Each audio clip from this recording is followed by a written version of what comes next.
de los comicios de 1966 da cuenta de las repercusiones de la crisis en el sistema político. Los partidos tradicionales muestran una creciente fragmentación interna. Triunfa el Partido Colorado con la fórmula Óscar Gestido, Jorge Pacheco Areco y la reforma constitucional que afianza un presidencialismo fuerte. La izquierda no supera el 10% del electorado, pero se agita con el impacto en América Latina de la Revolución Cubana y la profundización en Uruguay de la lucha popular. Gobierna apenas 9 meses. A su muerte lo sucede Jorge Pacheco Areco. A la semana de asumir la magistratura, un decreto dispone la disolución de 6 agrupaciones de izquierda y la clausura del diario Época y del semanario socialista El Sol. Es el primer paso de lo que será un proceso constante de restricción de las libertades públicas. Pacheco Areco gobierna durante casi todo su periodo bajo medidas prontas de seguridad. En el seno de la CNT, la polémica se centra en cómo resistir el embate autoritario y la congelación de salarios. El 68 se agita nervioso. Desde el norte bajan por cuarta vez las columnas de los cañeros de Bella Unión. Crece la movilización estudiantil iniciada contra el aumento del boleto. 3 estudiantes son asesinados. Paros generales. Huelgas. En abril del 69, los obreros frigoríficos inician una huelga que durará 4 meses. Lo siguen UTE y bancarios. El gobierno reprime y militariza a los trabajadores. En la CNT se polarizan las posiciones tácticas de hacia dónde conducir la lucha. Lo que sí quiero descartar es la idea de que nos lanzábamos en un estilo aventurero a la huelga general sin medir las consecuencias de lo que eso significaba. No fue así.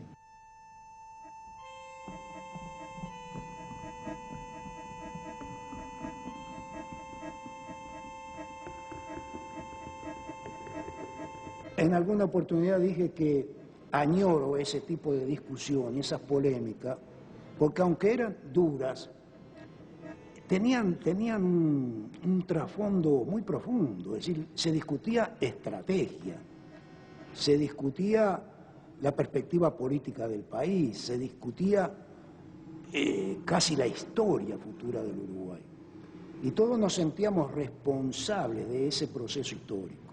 Es decir, no era fácil tomar decisiones.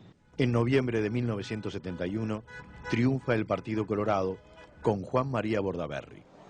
El clima de violencia política y el enfrentamiento con la guerrilla se agudizan.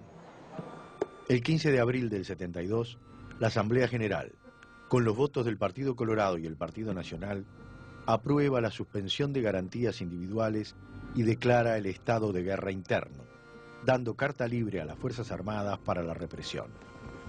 Miles de personas son detenidas por su presunta vinculación a la guerrilla.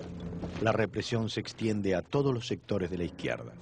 En febrero de 1973, el Ejército y la Fuerza Aérea ponen en jaque al Poder Ejecutivo al exigir la renuncia del ministro de Defensa.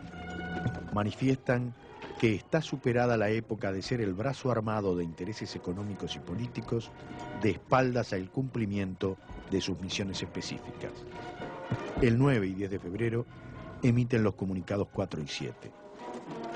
La interpretación del contenido de estos comunicados y la valoración del protagonismo cada vez mayor de los militares generan polémica en las fuerzas de oposición y en la CNT. El 27 de junio de 1973, el Poder Ejecutivo decreta la disolución de las cámaras y su sustitución por un Consejo de Estado.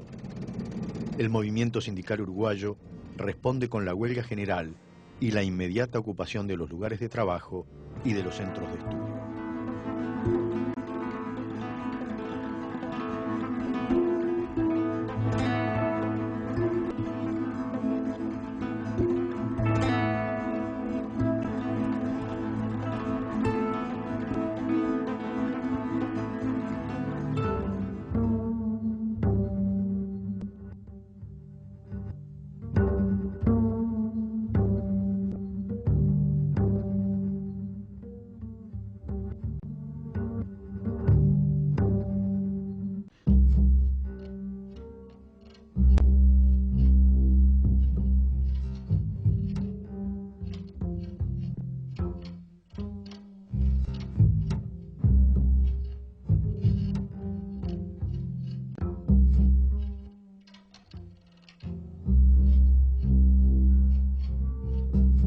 simple historia vista desde hoy es enormemente grande, de gente que estaba dispuesta a dejar la vida frente a un conjunto de ideas, proyectos y definiciones que no eran solo lo gremial, estrictamente, de un problema del estudiante.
A las 5 de la tarde.